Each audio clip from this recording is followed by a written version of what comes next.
Como transformar força em desempenho sem usar as máquinas. Esse é o conteúdo de hoje e eu vou te mostrar o passo a passo de como e por que o treinamento de força é indispensável para atletas. Sobretudo, o treinamento de força executado da maneira certa.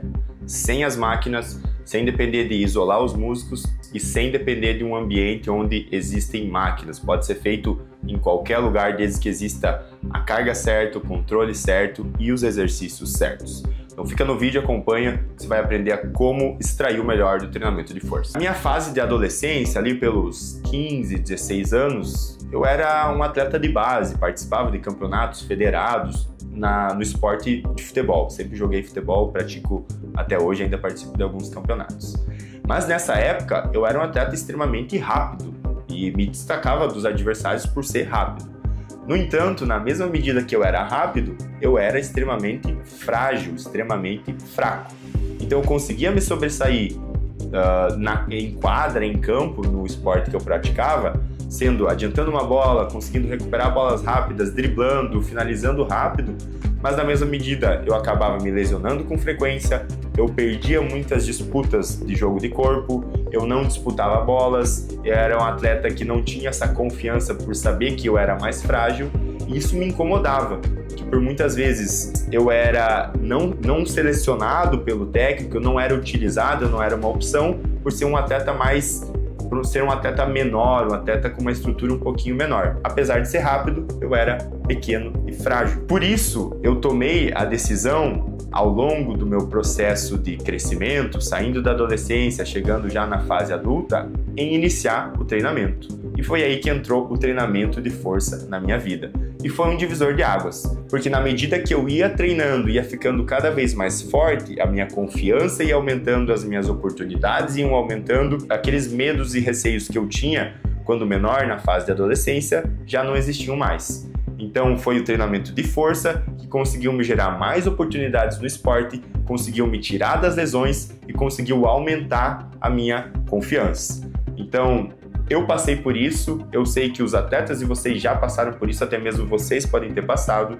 Eu vou ensinar aqui para vocês nesse vídeo como não passar por isso, como investir no treinamento de força de maneira inteligente e eficiente. Então, como você pode deixar os seus atletas mais fortes sem usar as máquinas? Para começar, para você entender de maneira didática isso, eu vou começar com uma explicação simples de por que o treinamento esportivo e não a musculação, não o crossfit, não o treinamento funcional ou demais modalidades, porque o treinamento esportivo é a melhor opção para atletas e também para não atletas, para pessoas comuns do dia a dia, a comunidade em geral que deseja ter um desempenho humano e também um desempenho esportivo se pratica algum esporte. Então, para deixar um pouquinho mais claro e não com uma citação minha, e sim uma citação de Sócrates, uma frase bem famosa é: nenhum cidadão tem o direito de ser amador em matéria de treinamento físico. Que desgraça é para o homem envelhecer sem nunca ver a beleza do que o seu corpo é capaz. Essa é uma citação de Sócrates, que é um filósofo muito famoso e renomado no mundo todo,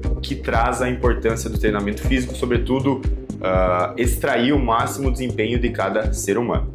Então vamos lá para o primeiro passo a passo de como treinar força sem a utilização das máquinas. A força enquanto capacidade física é aquilo que a gente consegue expressar no dia a dia, no esporte, até numa sala de pesos, numa sala de musculação ou aonde tem um ambiente propício para treinar, onde você consegue agachar, fazer levantamento terra, exercícios que manifestam mais essa força claramente, força máxima. Aí entram as divisões da força, força máxima, força explosiva, força de resistência e outras manifestações da força. Mas então existe a força capacidade física e também a força fenômeno físico, que é força igual massa vezes aceleração.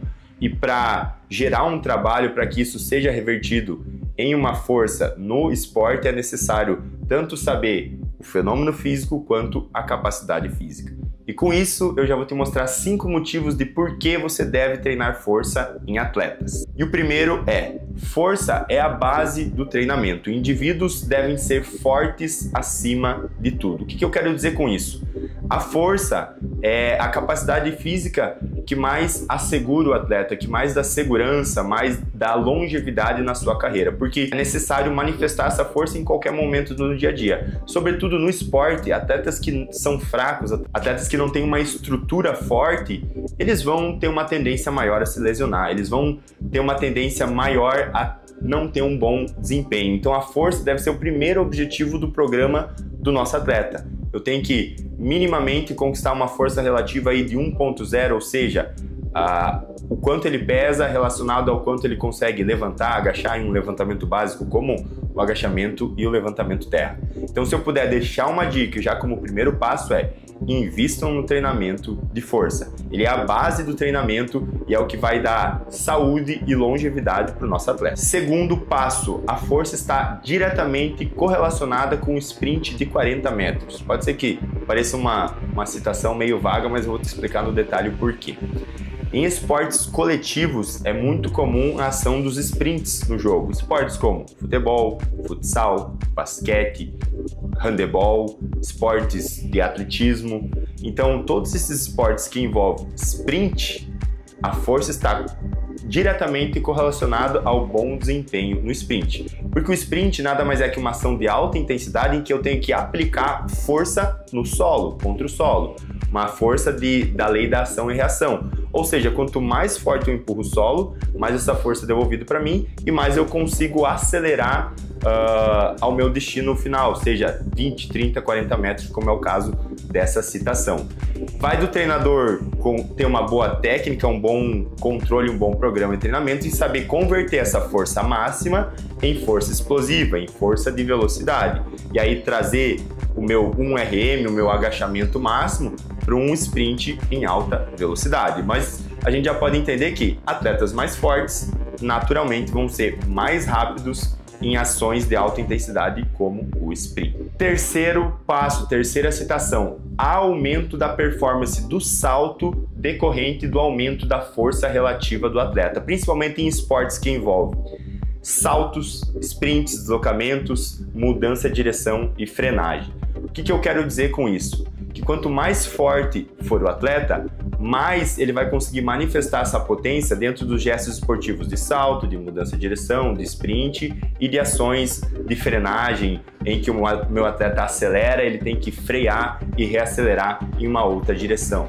Como eu expliquei para vocês, a força relativa nada mais é do que o peso corporal do meu atleta e quanto ele agacha, quanto ele consegue manipular essa carga no agachamento, no levantamento terra. Então, também atletas que têm essa força relativa alta, 1.0, 1.5, 2.0, vão se sair melhor nesses gestos esportivos de alta intensidade como esses que eu citei anteriormente. E, vamos ser bem sinceros, a maioria dos esportes envolve saltos, frenagens, mudança de direção e aceleração. Então, mais uma justificativa de que vale a pena treinar força para os meus atletas e aumentar essa força relativa. Quarto elemento, quarto passo, quarta citação: o peso corporal ele é uma resistência externa significativa. O que eu quero dizer com isso? Eu peso 85 quilos, então quando eu for praticar algum esporte, quando eu for jogar futebol, futsal, enfim, esportes em que eu tenho mais essa afinidade, mais técnica para jogar, minimamente eu tenho que saber lidar com o meu próprio peso corporal, porque eu tenho que saber deslocar o meu centro de massa em uma direção para outra, eu tenho que saber empurrar o chão e deslocar o meu centro de massa no sentido vertical, contração da gravidade. Então, você não treinar força, você não consegue minimamente lidar com o teu próprio peso corporal, aí você se torna um atleta lento, um atleta que exige muito gasto de energia, muito esforço para uma ação de baixa intensidade, porque o peso corporal é uma resistência externa significativa, ainda mais sendo exercido sobre a gravidade, sobre a ação de reação com o solo, sobre um choque com o adversário, tudo isso em alta intensidade. Então, mais um motivo do porquê vale a pena treinar força, porque o peso corporal é uma resistência externa significativa. E quinto e último, e talvez mais importante, é a força diminui o risco de dores e lesões nos atletas e aumenta a resiliência tecidual. Então já é comprovado que atletas fortes se lesionam menos. E tudo que um treinador, um preparador físico quer é que o seu atleta se lesione pouco. Afinal, se ele não está lesionado, ele está apto, ele pode praticar aquilo que ele é pago para fazer ou aquilo que ele ama, seja um atleta profissional, um atleta amador, pelo maior tempo possível. Então ele tem mais oportunidade para desempenhar no esporte dele. Então, se eu sei que o treinamento de força é uma chave para que o meu atleta não se lesione, eu vou investir no treinamento de força. Porque não adianta eu chegar com o meu atleta aí, tentar dar a ele potência, velocidade, tudo que vai aumentar esse gesto esportivo, vai deixar ele mais poderoso, mais potente, sendo que ele não é forte primeiramente. Porque eu vou dar um motor de Ferrari para um freio de Fusca. Então eu tenho que saber que atletas precisam ser fortes antes de dar a alta especificidade do esporte para ele. Beleza, eu falei para vocês a importância de por que treinar força. Agora, não adianta só dar essa informação, dar um beleza e sair correndo. Eu preciso mostrar para vocês como treinar força da maneira correta. Então vai mais alguns conceitos para a gente conseguir dividir a diferença entre integrar os movimentos, os músculos, e isolar os movimentos e os músculos. Basicamente, no treinamento esportivo, a gente tenta unir, integrar o máximo possível dos movimentos e dos músculos, porque a gente entende que no nosso corpo não existem paredes, no nosso corpo é tudo um sistema só. Não quer dizer que eu vou lá numa mesa, uma cadeira extensora e faço uma extensão de joelho para o meu quadríceps, quer dizer que o meu chute vai ficar mais forte. Eu faço uma flexora, uma mesa flexora para minha posterior de coxa e eu não vou mais me lesionar. Porque a demanda do esporte é muito diferente do que a demanda de uma máquina de musculação. Por isso que atletas não devem trabalhar em máquinas de musculação, porque os regimes de trabalho, os ângulos de trabalho, o esforço adquirido ali naquele movimento é muito diferente do que é a demanda do esporte. Então a gente não só pratica e afirma, como a gente tenta influenciar ao máximo para que integre movimentos e não isole. Muito interessante do Mark Verstegen, que é o CEO e fundador da Exos, a maior escola de treinamento esportivo do mundo. Ele tem a seguinte frase: quando pensamos em músculos, esquecemos do movimento, mas quando pensamos em movimento, nunca esqueceremos dos músculos. Ou seja, eu não vou dividir o meu treino em bíceps e tríceps, em quadríceps e posterior, em inúmeras possibilidades que existem isolando os músculos. Porque eu não penso, quando eu penso nos músculos, eu não penso no movimento. Agora, se eu penso em movimento como empurrar, puxar, dominância de joelho, dominância de quadril, vertical, horizontal, obviamente os meus músculos vão estar inseridos nesses padrões. E para o treinamento esportivo, para o esporte, isso é muito mais funcional, muito mais efetivo. E mais uma citação muito interessante agora do Gray Cook. Ele fala que não é eficiente a gente construir capacidade em cima de incapacidade. Traduzindo isso, quando a gente trabalha em máquinas, pensando em atletas, a gente acaba construindo uma capacidade, uma força, uma alta demanda para ele, sem mesmo ele estar preparado para isso. Um exemplo bem claro: o meu atleta ele tem restrição de tornozelo, mobilidade de tornozelo. A dorsiflexão dele não é nada boa. Se eu colocar ele num leg press, ele vai conseguir agachar com 3, 4, 5 vezes o peso do corpo. Eu vou estar dando força para ele. No entanto, a estrutura dele não suporta isso, por quê? Porque no leg press, a minha coluna não precisa ser forte, o meu core não precisa ser forte, eu não preciso ter mobilidade de tornozelo, eu não preciso ter um bom padrão de movimento. É uma coisa extremamente simples de se fazer. Você empurra aquela máquina, todo aquele peso, numa direção única. Já se eu trouxer a mesma demanda para um agachamento livre, eu preciso de força dos eretores da coluna, de força de core, de estabilidade de joelho, de uma boa dorsiflexão, uma boa mobilidade de flexão de quadril. Então olha quantas coisas já divergem entre um movimento isolado numa máquina de musculação e um movimento integrado livre. E a demanda do esporte é muito mais livre do que isolada. Então a partir do momento que eu começo a construir capacidades em uma máquina em cima de incapacidades, isso vai retornar em lesão. A longo prazo ou até mesmo a curto prazo, esse processo é certo. Então não construímos capacidade em cima de incapacidade. Então eu trouxe aqui para vocês como treinar força.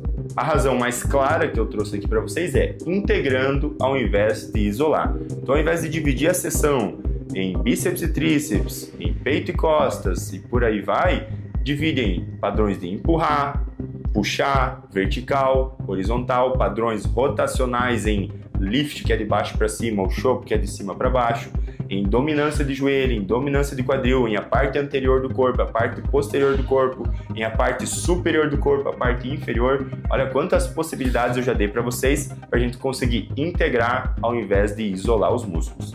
Como treinar força? Integrando e não isolando. E aí agora que a gente sabe que precisa integrar o corpo, integrar os músculos ao invés de isolar, a gente também precisa entender que existem diferentes manifestações de força. Então não somente existe a força máxima, aquela que eu tento colocar a maior carga possível na barra e tento agachar para poucas repetições. Essa é uma das manifestações. Eu vou trazer aqui para vocês 3 manifestações da força e vou dar exemplos para que fique mais claro e para que a gente saiba que uma execução diferente do exercício já está manifestando um tipo específico de força. Uma repetição a mais ou uma repetição a menos também já vai estar trabalhando outro tipo de manifestação de força. Um exercício mais específico com o que o gesto esportivo pede também já vai estar trabalhando outra manifestação da força. Então, quais são as 3 manifestações da força? Primeiro, força máxima, que eu expliquei para vocês, onde a velocidade da execução geralmente é lenta, não é proposital, não é intencional. É porque a carga é tão alta que eu não consigo movimentar essa carga rapidamente com velocidade, assim como se fosse com uma carga menor. Então a força máxima é aquela manifestação pura em que eu tento movimentar a maior carga possível em um período mais longo de tempo, com poucas repetições, 1, 2, 3 no máximo repetições. Existe a força de resistência, onde o volume é um pouquinho mais atuante, então poucas repetições caracterizam a força máxima, muitas repetições caracterizam a força de resistência, onde eu acumulo um volume maior. O principal objetivo nessa força de resistência é aumentar o tanque de gasolina do meu atleta, é fazer com que ele aumente a resistência à fadiga, a tolerância à fadiga, em que eu consiga fazer com que ele aguente mais produzir força, mais de ações dentro do jogo, mais volume de treino, mais frequências semanais de treino. E por último, e mais específico com o esporte, é a força explosiva, onde ela é manifestada de maneira mais rápida, de maneira mais objetiva, com o ângulo certo, com a direção certa, para o trabalho certo. Um exemplo bem claro. Então, eu dei exemplo da força máxima, agachamento, levantamento terra. Exemplos de força de resistência podem ser os mesmos movimentos com um volume maior, pode ser o afundo, pode ser o búlgaro, pode ser esses exercícios mais simples. E o terceiro, que é a força explosiva, são exercícios mais específicos com o esporte. Por exemplo, a pliometria, os saltos, é uma manifestação da força explosiva, onde eu tenho que aplicar muita força em direção ao solo, mas é num ângulo mais específico. A pliometria eu consigo saltar em uma perna só, eu consigo saltar para frente, saltar para cima, eu consigo saltar com rotação, eu consigo saltar caindo de uma caixa, eu consigo fazer vários saltos consecutivos. Então isso se torna muito mais específico com a demanda do esporte. E aí já se caracteriza a força explosiva. E a última divisão de conceitos para ficar claro para vocês. Então eu falei por que treinar força, como treinar força, as manifestações da força, e agora eu vou falar para você quais são os regimes de trabalho que o nosso corpo atua. Então é muito comum a gente trabalhar sempre no regime concêntrico, ou seja, só a fase, geralmente, né, onde eu aproximo, por exemplo, uma rosca bíceps, onde eu aproximo a minha mão do meu ombro, uma fase concêntrica.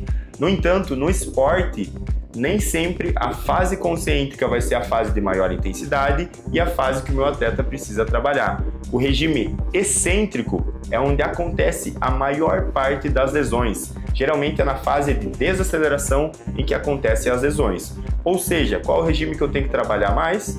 O excêntrico, se o meu intuito é reduzir esse risco de dores e lesões. Então os 3 regimes são concêntrico, excêntrico e isométrico. E dificilmente na musculação, no crossfit, no treinamento funcional, vocês vão ver esses 3 regimes sendo trabalhados de forma igualitária, com a mesma medida, com a mesma frequência ou com o mesmo volume. Geralmente é o regime concêntrico, onde há mais hipertrofia sendo gerada, mais fadiga por consequência. E também temos o regime isométrico, onde é a fase em que o músculo não muda de comprimento. Ele está sendo exigido, ele está sendo contraído, mas ele não muda de comprimento. Ele não encurta e nem alonga. Ele não encurta na fase concêntrica, ele não alonga na fase excêntrica, ele fica do mesmo tamanho. E apesar de ele não se movimentar, também é uma ação do músculo. Aonde geralmente a ação isométrica entra?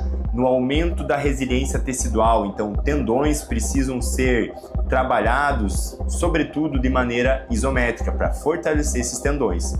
E também no esporte, o nosso músculo trabalha de maneira isométrica, em milissegundos, onde é imperceptível para o atleta, mas ele trabalha. Por exemplo, na fase de apoio, no sprint, o meu atleta está correndo, ele vai encostar o pé no chão, existe a fase de apoio, ele impulsiona o chão, existe a fase de toe-off, onde ele vai sair com o pé do solo. Nessa fase de apoio, como prontidão, os meus isquiotibiais, o meu sólio, o meu gastrocnêmio, esses músculos da cadeia posterior, estão em fase isométrica. Então eles vão de fase excêntrica para isométrica para concêntrica. Então também é necessário trabalhar o regime isométrico em atleta. Não só é necessário, como é imprescindível trabalhar esses três regimes de maneira igualitária.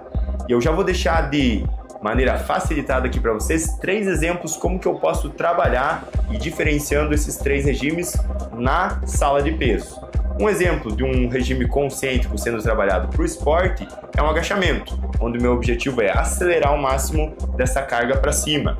Ou pode ser um afundo, pode ser um búlgaro, onde a minha fase concêntrica, a minha fase de impulsão, que eu empurro o solo, é enfatizada.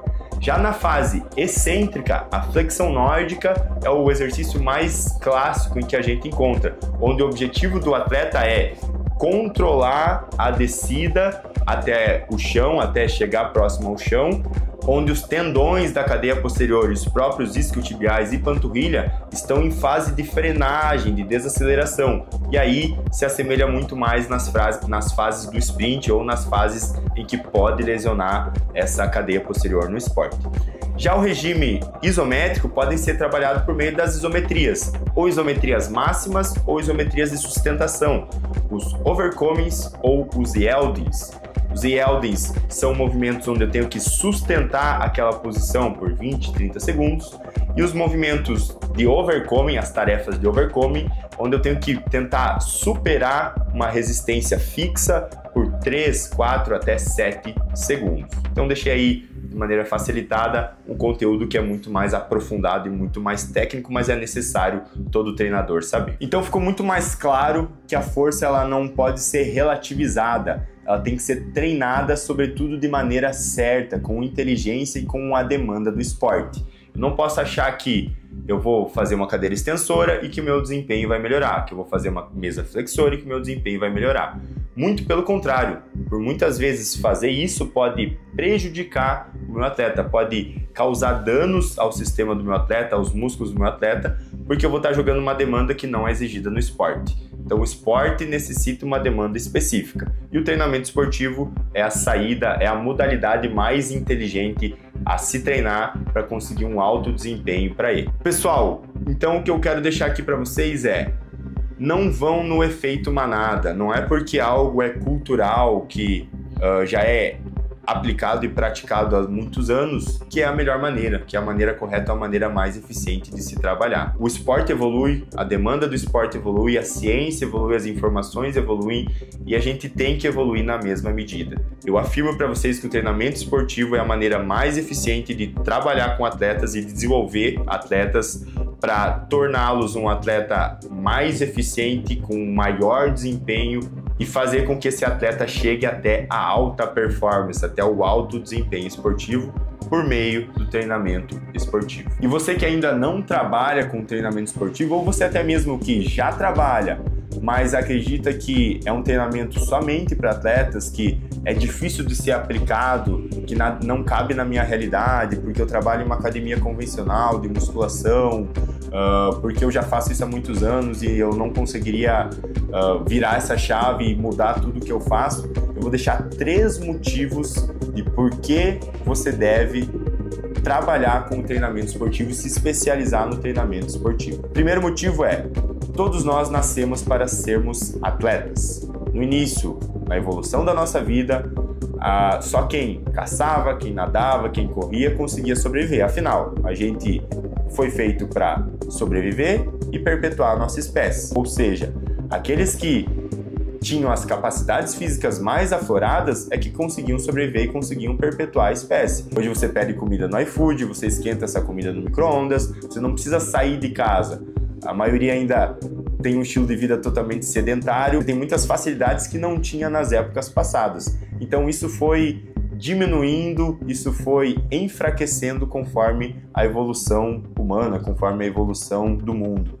E na verdade todos deveriam ser atletas e o treinamento deveria reacender isso em cada ser humano. A gente conseguir manifestar, conseguir reacender essa chama do atleticismo que tem em cada pessoa, a gente vai ver que o nosso corpo é capaz de coisas que a gente nem imaginava. E não somente trabalhar sentado, ser uma pessoa sedentária, sentar em uma máquina de musculação para treinar, a gente é muito mais capaz que isso. Segundo motivo, o esporte está cada vez mais em ascensão, o esporte virou um meio social. Hoje em dia os clubes de corrida, o beach tênis, o pádel estão tomando conta do cenário esportivo. Em cidades do litoral, onde envolve o beach tênis, que tem as quadras de areia, onde envolve o futevôlei na beira do mar, onde envolve os clubes de corrida, principalmente nessas cidades, está uma febre esses esportes. Então, quem se especializar no treinamento esportivo, quem conseguir dominar o treinamento esportivo e dominar o alto desempenho esportivo, vai conseguir atender esse público. Como o esporte já virou um meio social, a demanda esportiva vai aumentar. Esses atletas vão começar a se lesionar ou esses atletas vão começar a querer melhorar o desempenho deles. Se você estiver preparado para atendê-los, você vai se tornar um diferencial de mercado, que é o terceiro e último motivo. Você domina um conhecimento diferente do que a maioria domina, você se torna um especialista na área e você tem o seu valor aumentado perante a concorrência, perante aos outros profissionais do mercado. Especializar no treinamento esportivo vai te dar mais possibilidades de aumento de valor, de demanda da tua hora-aula, de procura do teu trabalho, você vai se tornar uma referência no que você faz, você vai se tornando escasso no que você faz, porque poucos dominam o treinamento esportivo. E quem domina acaba se diferenciando no mercado. Eu vou deixar um convite para você que está buscando a especialização no treinamento esportivo, buscando conhecer mais sobre como treinar atletas, o convite para participar da nossa certificação em treinamento esportivo com o nome Como Treinar Atletas. E assim como o nome ela é extremamente didática e simples para que você consiga entender de uma vez por todas o que o esporte demanda e consiga atender